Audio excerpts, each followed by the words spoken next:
गर्मी अपने चरम पर थी। जंगल की हरियाली सूखकर पीली हो गई थी। तालाब खाली हो चुके थे और नदी की लहरें रेत में बदल चुकी थी। चारों तरफ सिर्फ सूखा और तपिश थी।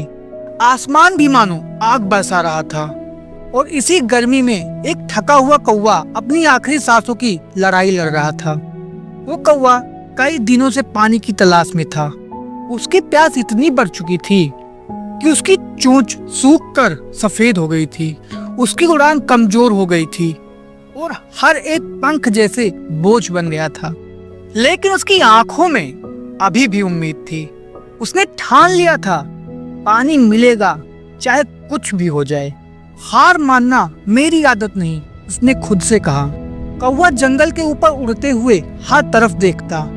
उसकी निगाहें हर जगह पानी खोज रही थी। वो हर सूखे तालाब और झरने के पास जाता। क्या इस जंगल में अब कुछ नहीं बचा? उसने खुद से पूछा। लेकिन तभी दूर से उसे कुछ चमकता हुआ दिखाई दिया। उसका दिल तेजी से धड़कने लगा।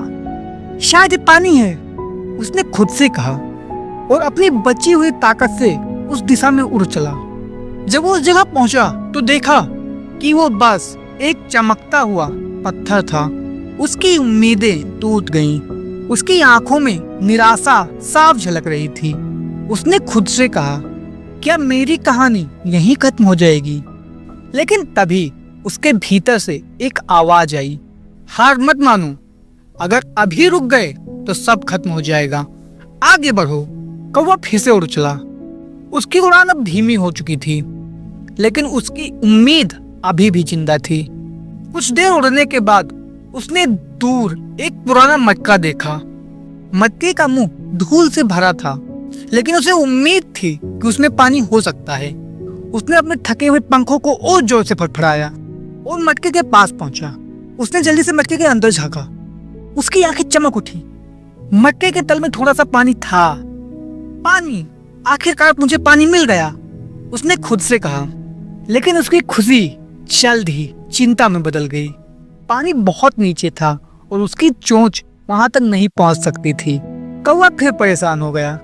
उसने मटके के चारों ओर चक्कर लगाए। क्या मेरी सारी मेहनत बेकार हो जाएगी? क्या मुझे इस पानी तक पहुंचने का कोई तरीका नहीं मिलेगा? थोड़ी देर के लिए वो मायूस हो गया। उसने सोचा, शायद यही मेरी नीति है। मैंने इतनी कोशिश की लेकिन मैं असफल हो गया। शायद अब मेरे जीने का समय खत्म हो गया है। लेकिन फिर उसने आसमान की तरफ देखा। उसकी आंखों में एक नई चमक आई। उसने खुद से कहा, नहीं, मैं हार मानने वालों में से नहीं हूँ, मुझे कुछ तो करना होगा। उसने चारों ओर देखा। तभी उसकी नजर पास पड़े छोटे छोटे कंकड़ों पर गई।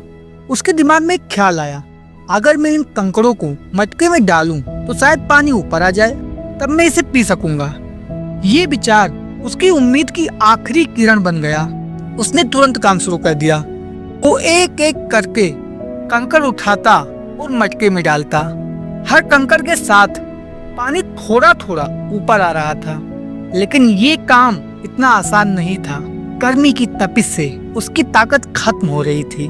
उसकी चोंच दर्द करने लगी थी। लेकिन उसने खुद से कहा, बस थोड़ा और, मैं ये कर सकता हूँ, मुझे हार नहीं माननी है। हर कंकड़ डालते वक्त उसका विश्वास मजबूत होता गया। पानी धीरे धीरे मटके के मुहाने तक आने लगा। अचानक उसके मन में डर का एक साया आया। अगर ये तरीका काम नहीं किया तो क्या होगा? क्या मेरी सारी मेहनत बेकार जाएगी? लेकिन उसने तुरंत खुद को संभाला। नहीं, डरने का वक्त नहीं है, मुझे अपना काम पूरा करना है। हारने का सवाल ही नहीं उठता।